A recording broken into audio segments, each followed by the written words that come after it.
Salut à tous et bienvenue sur Casa Milan, défaite du Milan à domicile face à la Roma cet après-midi. Superbe but, ouverture du score donc de Dzeko, 72e minute, magnifique but, même si la frappe est déviée par Romagnoli. Et à la 77e, c'est Florenzi qui double la mise, donc la Roma nous a battu 2-0 après la défaite à la Samp. Ça fait beaucoup, 200 millions dépensés, des résultats minables, nous en parlons aujourd'hui avec Superio et Tom. Salut à vous. Bonsoir. Tom, quel est ton état d'esprit aujourd'hui, donc après cette défaite qui suit déjà une série quand même un petit peu décevante, plus que décevante, après tout ce qui a été dépensé, investi, on l'a dit, et puis surtout vu le jeu proposé. Mon état d'esprit, c'est que je suis en colère, clairement. C'est même pas une série de résultats, je pense que c'est depuis le début de la saison que c'est pas convaincant.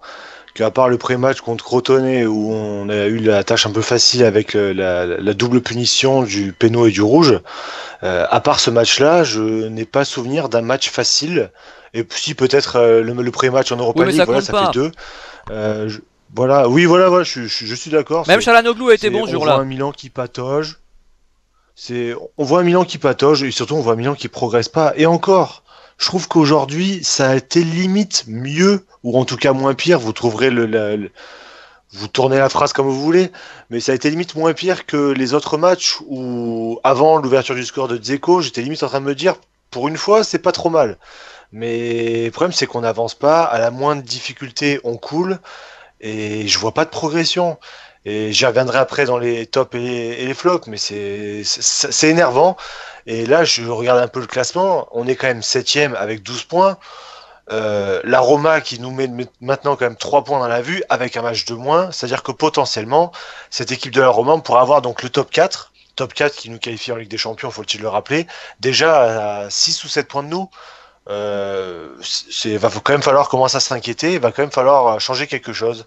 Changer quoi? Je pense qu'il va falloir se poser des questions, on va peut-être pas tous être d'accord là-dessus, mais ce qui est sûr, c'est qu'on peut pas continuer comme ça parce qu'on Oui, va aller certes. droit Alors, dans le mur. moi j'ai trouvé quand même qu'il y avait plus d'engagement du côté de la Roma, parfois d'ailleurs un peu limite, mais je C'est les ai vrai. trouvés beaucoup plus conquérants. On a l'impression d'avoir vraiment 11 lions face à nous, et c'est très bien d'ailleurs, c'est l'état d'esprit avec lequel il faut attaquer ce genre de match, parce que c'est quand même un match à enjeu, c'est un match avec deux, entre guillemets, grosses équipes, j'ose plus trop utiliser le terme. On voit quand même que Montella se cherche énormément depuis le début de saison, les joueurs, il y a une rotation dans l'effectif qui est peut-être un petit peu excessive, il serait peut-être temps de dessiner une équipe type, un système aussi certainement perfectible. L'intensité, le fait que ça aille parfois d'un but à l'autre, etc., ça veut pas dire forcément que c'est une bonne prestation milanaise. C'est-à-dire qu'à un moment donné, il faudra peut-être être plus posé tactiquement parfois aussi et jouer à meilleur escient, si j'ose dire, Superio. Bon, la première remarque que j'ai envie de faire était concernant le calendrier. Si on regarde ces 7 premiers matchs, les matchs les plus durs étaient sur le papier contre la Lazio et ce soir contre la Roma, et ça s'est soldé par 2 défaites, ce qui prouve la valeur du Milan. C'est bien beau de mettre 3-0 à Crotone, mais après, dans les matchs, dans les affiches qui comptent, il y a eu un déficit d'impact, de résultats, enfin de tout ce que vous voulez. Et le constat est flagrant. Comme l'a dit Tom, le Milan est 7e, 10 buts marqués, 10 buts encaissés. Pas terrible pour 200 millions d'euros d'investissement. Enfin, en termes de jeu, Montella se cherche, mais au bout d'un moment, il va falloir trancher une défense à 3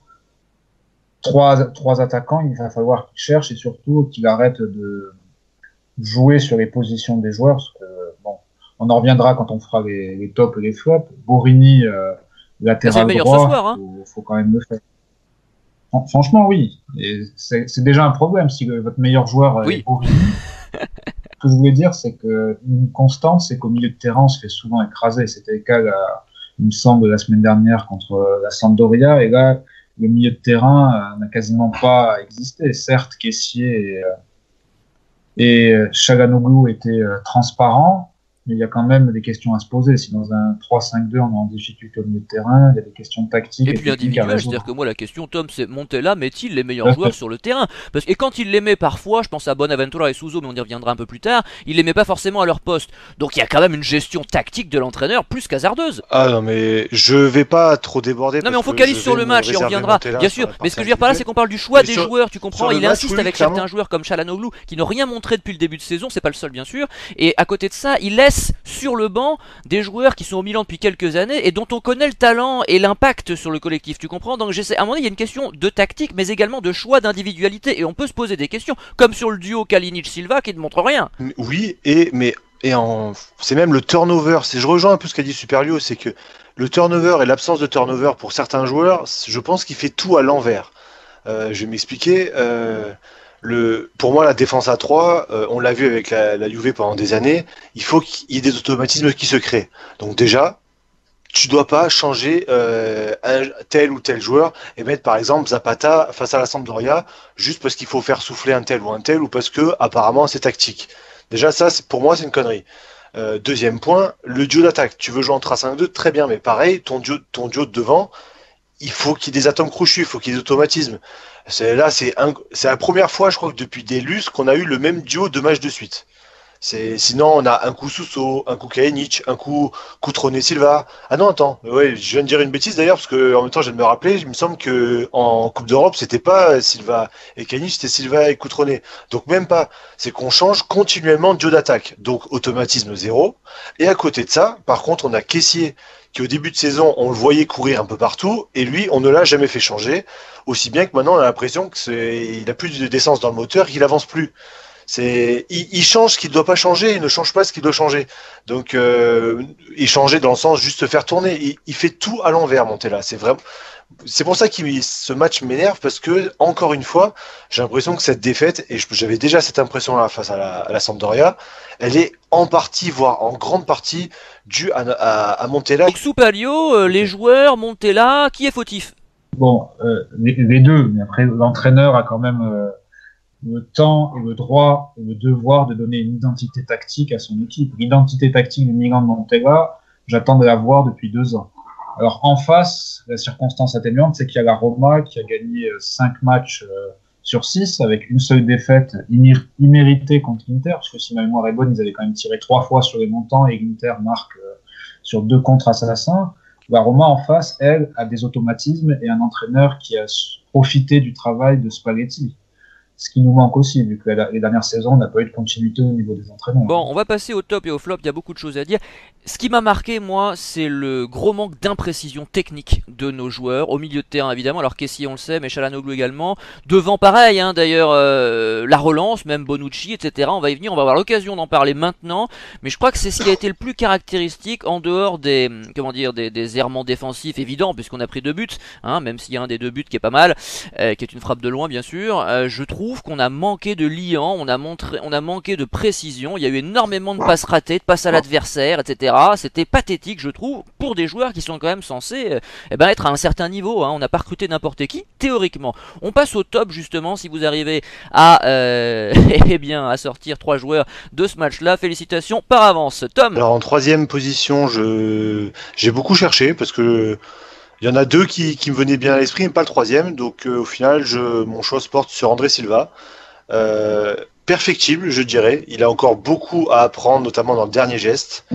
Mais pour la première fois depuis bien longtemps, et dans un gros match qui plus est, j'ai vu le potentiel. J'ai enfin vu le potentiel qu'on nous a vanté un peu au moment de son arrivée, hein, parce qu'on nous a dit futur Cristiano, le protégé Cristiano Ronaldo, patati patata. Mais c'est peut-être une des premières fois où en championnat, il m'a à peu près convaincu. Maintenant, comme je l'ai dit, j'ai beaucoup de mal à trouver 3 noms. En deuxième, comme souvent, Ricardo Rodriguez. C'est peut-être une des rares recrues qui ne me déçoit jamais. Donc depuis le début de la saison, il est constant. Défensivement, il est là. J'ai encore en tête, je crois, 2 interventions qu'il fait à l'arrache parce que la défense centrale est un peu en difficulté. Offensivement, il apporte, même si ses centres étaient un peu moins bons aujourd'hui. J'ai pas grand-chose à lui dire. Voilà, c'est vraiment bonne prestation. Et en numéro 1, c'est la grande surprise, c'est Borini. Alors si on m'avait dit que j'allais mettre Borini en numéro 1 dans un match qui plus est contre la Roma, je pense que je l'aurais pris pour un fou, celui qui me disait ça. Mais là, vraiment, il était très intéressant. J'ai dit en rigolant sur le chat que, en fait, pour que Borini devienne bon, il fallait le mettre loin des buts. Et c'est un peu ça, parce qu'en fait, il a été très bon défensivement. El Shaarawy, on l'a pas vu du match. Il a bien combiné avec Kessié, avec les joueurs qu'il avait autour de lui. Et les rares moments où il était moins bon, c'était dans le dernier choix. Notamment en deuxième période où la fin était totalement carbonisée et il a commencé à faire n'importe quoi. Mais pendant 70 minutes, il a été vraiment très bon. Et mine de rien, c'est quand même à réfléchir parce que vu que Conti, on l'aura pas pour le reste de la saison quasiment, et que Abaté n'a pas été convaincant du tout sur les fois où il était aligné. Non plus, bon. Ouais. Sans être mauvais, mais du coup, Oui, l'option oui, Borini oui. peut être intéressante parce que, contrairement à Abaté contre Rijeka, là, Borini, il avait quand même la Roma, il avait des clients en face de lui, il avait Kolarov qui n'est pas non plus le dernier venu, et je l'ai trouvé quand même Ah oui, convaincant et à voir totalement sur la sur ce durée. match, Ouais. rien à dire. Soupalio. En troisième position, j'ai mis Biglia pour le fait qu'il ait colmaté les brèches et essayé d'arrondir les angles avec ses camarades au milieu du terrain qui étaient perdus, notamment Kessié qui était cramé après ses matchs à répétition et Çalhanoğlu qui était imprécis et fougueux et hors du coup. Il a essayé de colmater des brèches, s'est même sacrifié en prenant un jaune alors que Florenzi filait droit au but. Donc je l'ai trouvé plutôt pas mal dans l'équilibre donné à une équipe justement qui n'en a pas forcément à la base. Après en deuxième position, je suis d'accord sur Rodriguez qui a été très bon défensivement et qui était bien en place. Et en premier, Borini pour la qualité du remplacement, les appels, l'activité. Et dommage qu'il ait gâché une belle opportunité de contre où il avait fait le plus dur avec une interception, où il tente un dribble au lieu de la donner à un de ses deux attaquants qui était mieux placé. Mais sur ce match, on peut pas lui en vouloir. C'est sans doute le meilleur match qu'il ait fourni au Milan Bon, j'ai depuis son exactement le même arrivée. top que toi, donc on demande à Tom son flop 3. Alors, en troisième position, ça va être Ah bah Donnarumma. oui. Alors, je sais pas si c'est parce qu'il a eu les 6 millions annuels, je sais pas si ça lui monte à la tête.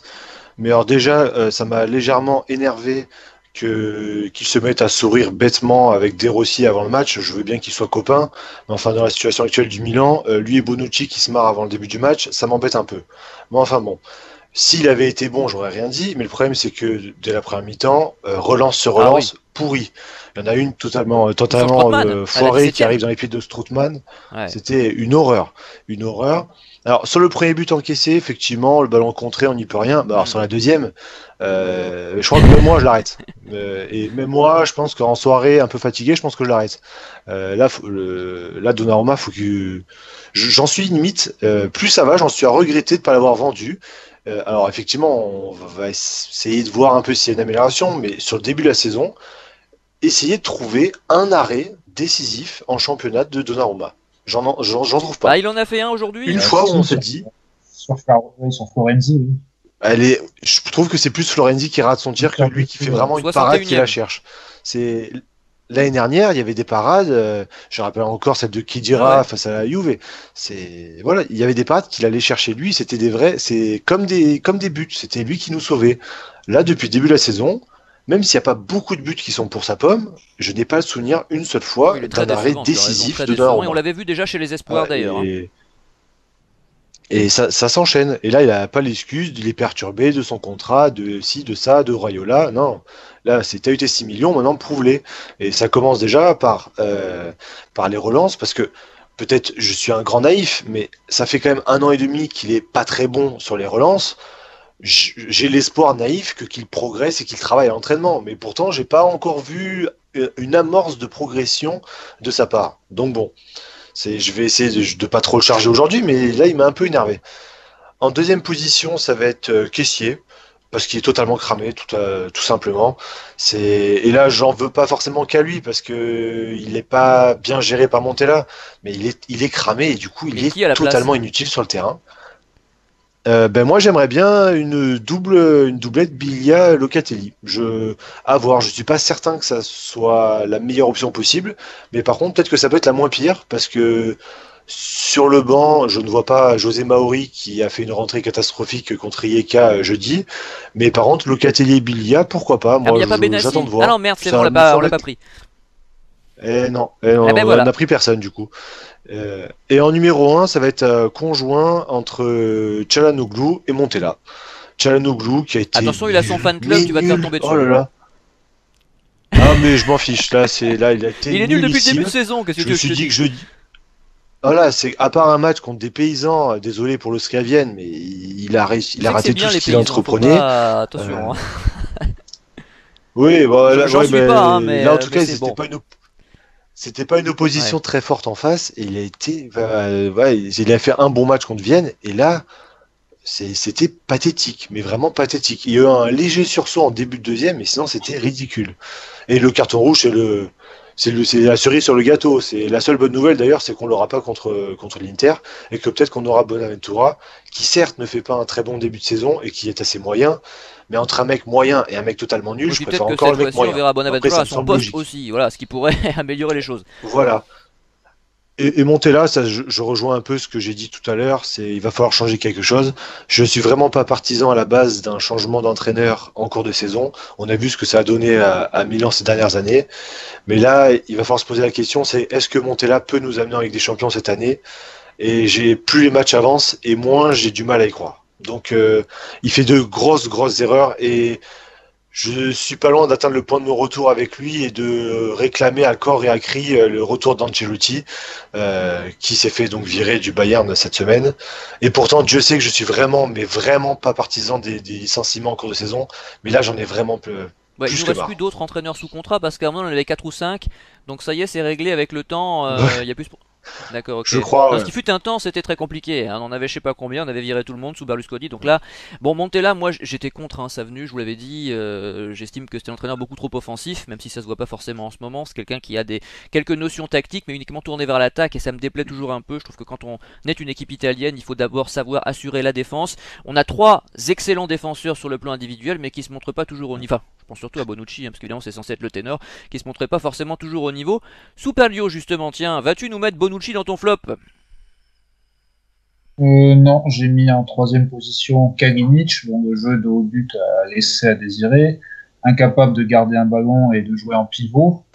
Et honnêtement, il n'a pas pesé, et je me suis dit, Cutrone est rentré beaucoup trop tard et aurait peut-être mérité de démarrer ce match. Donnarumma, je l'ai mis en 2e position, je suis d'accord avec vous. Pour moi, c'est dans la continuité de son Euro espoir. Début pris de loin, pas très rassurant dans les sorties, et des relances hasardeuses. Et en première position, j'ai mis Çalhanoğlu pour les mêmes raisons que vous, notamment les orientations de jeu qui ont fait regretter Montolivo. D'ailleurs, Montolivo, ces derniers temps, était plutôt attention, correct, Nico risque de nous écouter et tu vas recevoir une lettre recommandée avec accusé de réception, toi. Hein. Il est toujours moins pire que Çalhanoğlu, hein, même Montolivo. Et là, je pense que même Nico serait capable de pour le derby. C'est horrible. On est d'accord, et je voulais juste terminer sur ces flops avec un top, mais cette fois qui était du côté romain. On a pu apprécier le retour au premier plan de Florenzi après une grave blessure il y a 1 an, et là sur ce match il a crevé l'écran. Mettre un doublé, il a crevé l'écran, et je comprends pas que Ventura ne le prenne pas en sélection. Bon, c'est pas le premier choix de Ventura que je ne comprends pas, mais là, honnêtement, il y a des questions. Bon, alors pour ma part, numéro 3, Bonucci. On a parlé d'imprécision tout à l'heure. Il fait partie des imprécis. Les commentateurs n'arrêtent pas de dire que l'un de ses points forts, c'est la relance. On le sait d'ailleurs, hein, les longs ballons, etc. Le problème, c'est qu'il en abuse et qu'ils sont pas toujours justement très précis cette année. Donc il y a ce match-là, mais il y a aussi l'ensemble de son œuvre depuis qu'il est arrivé. Je suis peut-être un peu subjectif là-dessus. On sait que le joueur est très talentueux. Malheureusement, il l'a pas encore démontré chez nous. Et je trouve que Musacchio, surtout en début de saison, et Romagnoli maintenant, sont meilleurs que lui. Et c'est problématique, non pas que les 2 autres soient bons, mais que Bonucci soit pas au niveau, parce qu'il est quand même le patron de la défense, c'est lui qui joue dans l'axe, libéraux à l'ancienne si j'ose dire. Et il devrait diriger tout ça de main de maître, et c'est pas le cas. Et si on prend des buts, c'est en grande partie grâce à ça. Pas seulement bien sûr, mais en grande partie grâce à ça. Numéro 2, Donnarumma, vous avez tout dit, très décevant. On attend tellement plus, et Dieu sait si je l'ai soutenu. Non pas, attention, pour son attitude avec Raiola, évidemment à l'intersaison, mais avant, enfin je veux dire, j'ai toujours supporté, soutenu ce joueur, etc. Et là, c'est vrai que c'est compliqué de passer à côté, enfin de passer sous silence tous ces tracas, tous ces problèmes, tous ces ennuis, son manque de concentration, les relances on connaît, mais également les arrêts qui fait plus, hein, tu l'as dit Tom, les deuxièmes ballons. Alors c'est vrai que Rodriguez aurait pu être à la réception du deuxième ballon. On dit toujours que dans une défense, quand il y a un ballon qui revient, c'est le défenseur qui est censé, de l'équipe évidemment que nous on supporte, en l'occurrence le Milan aujourd'hui, qui est censé être le premier sur le ballon. Donc il y a peut-être une erreur là-dessus aussi, mais Donnarumma doit faire de toute façon beaucoup mieux, quoi qu'il arrive, et est forcément fautif.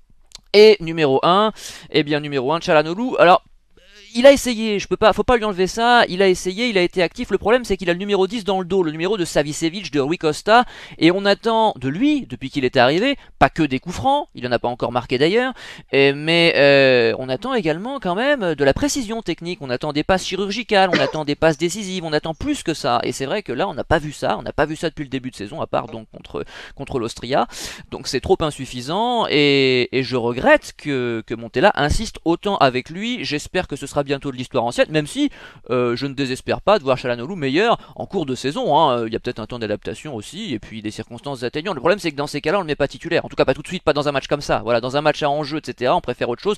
Même Bonaventura qui n'est pas à 100% après avoir été blessé 6 mois, ce qu'on peut comprendre, ferait bien mieux que Çalhanoğlu dans ce genre de match, hein. Bon, donc on espère que, enfin contre l'Inter de toute façon, la bonne nouvelle c'est que ce sera forcément Bonaventura sur le terrain. Et on passe maintenant au mot de la fin avec Tom. Alors avant un mot de la fin, j'avais une précision aussi, j'avais oublié de parler d'un truc par rapport à Montella. À combienième de minutes le premier changement après la 70e. Ok, d'accord, ça va, c'est juste pour savoir, voilà. Et on perdait combien? Ah ben on perdait 2-0 quand Cutrone est entré, c'est sûr. Ok, voilà, ouais, c'est bon. C'est bon. Et on a joué en Europa League jeudi. Voilà. C'est vrai, merci, t'as répondu. On l'a dit sur le chat, hein, sur AC Milan Zone, on l'a dit, on était sidérés que les changements n'interviennent pas plus tôt. C'est scandaleux, c'est ridicule. Voilà. Alors pour les mots de la fin, alors je rejoins ce qu'a dit Superlio par rapport à Florenzi, qui était une des rares bonnes nouvelles de ce match quand on est supporter milanais, mais aussi supporter la sélection italienne. Je suis ravi de le revoir. Je crois qu'il a même pas eu une seule, mais vraiment 2 blessures sévères, parce qu'il était absent vraiment longtemps. En plus d'être un super joueur, c'est aussi un chic type. Je crois que je l'ai vu écrire un message de soutien à Milik qui s'est refait les croisés avec le Napoli. Donc vraiment content de le revoir sur le terrain. Et un deuxième point, c'est la petite satisfaction là encore par rapport au championnat italien. Il faut savoir que depuis la dernière journée en Europe, on est repassé devant l'Allemagne au coefficient UEFA grâce à une journée à des matchs assez intéressants, en partie grâce au PSG, mais grâce aussi aux 6 défaites allemandes. Ça, c'était pas mal. Associé aux 5 victoires et un nul, ou 6 victoires et un nul des clubs italiens. Donc ça fait plaisir, même si ça ne vaut plus rien, parce qu'avec la nouvelle réforme, 3e ou 4e, ça change rien. Ça fait quand même plaisir de voir, ne serait-ce que temporairement, l'Italie autre chose que 4e, qui est quand même loin de son illustre passé. Donc voilà, c'était la petite bonne nouvelle à l'issue des matchs européens. Mon mot de la fin, c'est un coup de gueule contre le sélectionneur italien, Ventura. J'ai jamais compris son 4-2-4 et encore moins au mois de septembre, oser faire un 4-2-4 à Madrid contre l'Espagne dans un match de ce calibre, c'est suicidaire et franchement, je m'en suis toujours pas remis d'avoir pris un 3-0 avec une tactique aussi pourrie que même Prandelli n'aurait pas tenté. Bon, là, franchement, là, il va abuser de ma patience et la patience de beaucoup de tifosi. On va certainement aller en barrage. Après, ne pas voir l'Italie en Coupe du Monde à cause des errements de Ventura. Non, puis surtout, nous on a des émissions à faire, c'est-à-dire que la Coupe du Monde on la suit, et évidemment, ce serait compliqué pour nous de la suivre sans l'Italie et puis de pas faire d'émission. C'est génial de parler de la Coupe du Monde, c'est génial de parler des compétitions internationales avec la nationale, et c'est tellement plus plaisant que le championnat, la Coupe d'Europe. Donc on espère bien sûr, parce qu'on est supporter avant tout, mais aussi parce qu'on a envie de suivre cette compétition, que l'Italie se qualifiera. Mais que voulez-vous? Il fut un temps, on avait quand même en Italie Capello, on avait Lippi et on avait Trapattoni, vous voyez, qui entraînaient tous les trois au même moment. Aujourd'hui on a Montella, on a Ventura, on a des mecs comme ça. Et on disait, rappelez-vous la 300e, j'invite les auditeurs qui ne l'ont pas encore fait, ils doivent pas être très nombreux puisqu'on a fait un gros score dessus, eh bien à réécouter cette émission, hein, où on parle justement des styles de jeu, de la tactique, etc. On débattait de ce type de sujet et j'expliquais, on discutait avec Emilia notamment, j'expliquais pour ma part que l'Italie avait abandonné son jeu traditionnel, avait abandonné sa défense, avait abandonné ses tactiques et ses systèmes défensifs hermétiques qui faisaient sa force. Donc le problème c'est qu'un 4-2-4, tout le monde sait que ça peut pas fonctionner contre l'Espagne, il n'y a pas besoin d'avoir fait bac plus 12 pour le comprendre.